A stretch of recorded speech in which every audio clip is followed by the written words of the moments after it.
I am thankful to you for having given me this opportunity long last to say a few words on the budget.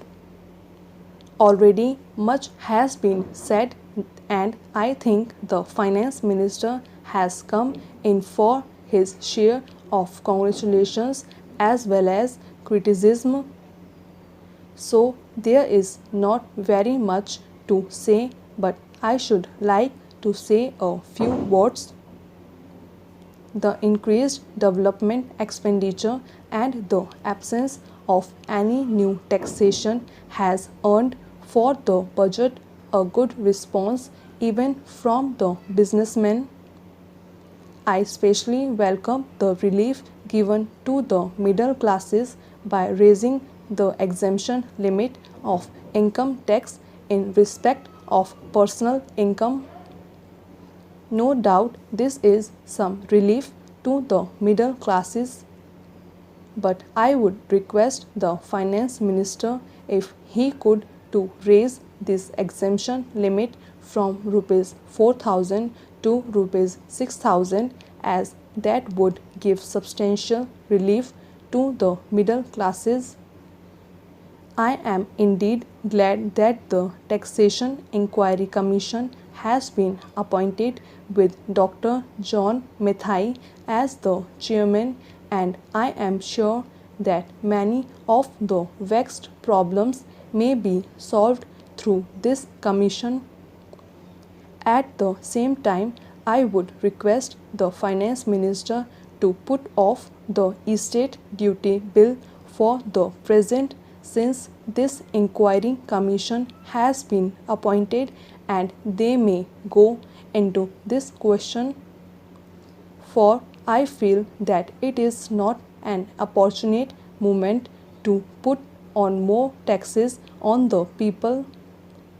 Already, as Mr. Gadgil has pointed out, there are so many taxes on the people. The people are overburdened by taxes and they are just trying to recover their stability. So, in regard to estate duty, I would ask him to consider about it. My reason for asking it to be postponed is, as I have said, that the people are still facing economic distresses, and then our government is not able to offer the amenities which other countries have where the estate duty exists, such as free compulsory education for children, free medical aid, homes for the poor and the destitute, old age pension, etc. So my humble suggestion is that this point may be considered by the Taxation Inquiry Commission. I agree that there is a brighter side of the picture, and that instead of continually harping on our poverty, we should also see the bright side. We are making encouraging progress towards laying the foundation of a welfare state.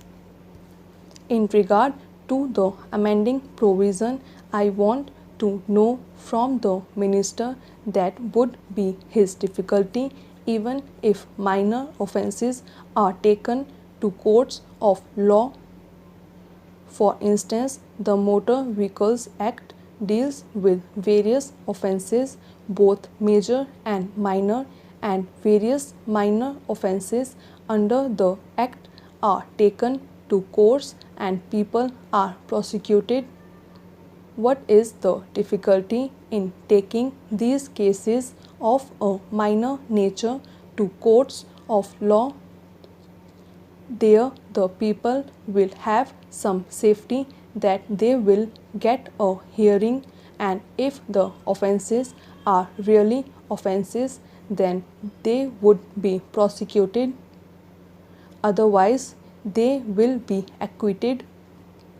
Here the minister says that should be a security deposit. if there is a violation of a particular provision of the enactment, then the executive authority will have the power either to confiscate a part of the amount or the whole of the amount. We are clothing the executive authority with more powers.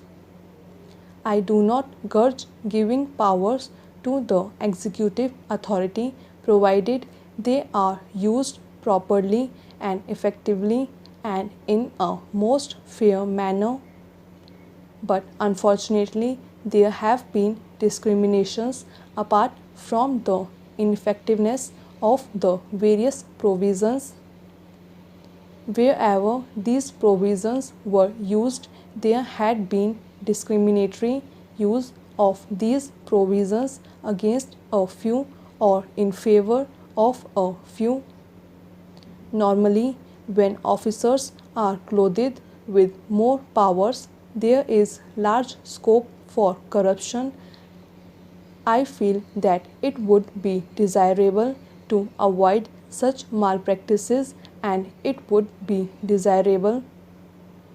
I think that even for minor offences, the parties should have a chance to defend their actions. I do not think that this problem of dealing with minor offences will become complex or complicated in any way if we take them to courts of law. I want a reply from the Minister in what way he is suffering from a handicap in dealing with minor offences or offences of a technical nature. The Honourable Member made the point that even if this thing was acceptable to the House, he did not know what amount would be demanded as security. So the Minister should tell us what amount is normally accepted from a licensee in all cases and what the offences are which are of a technical or minor nature which he has in view.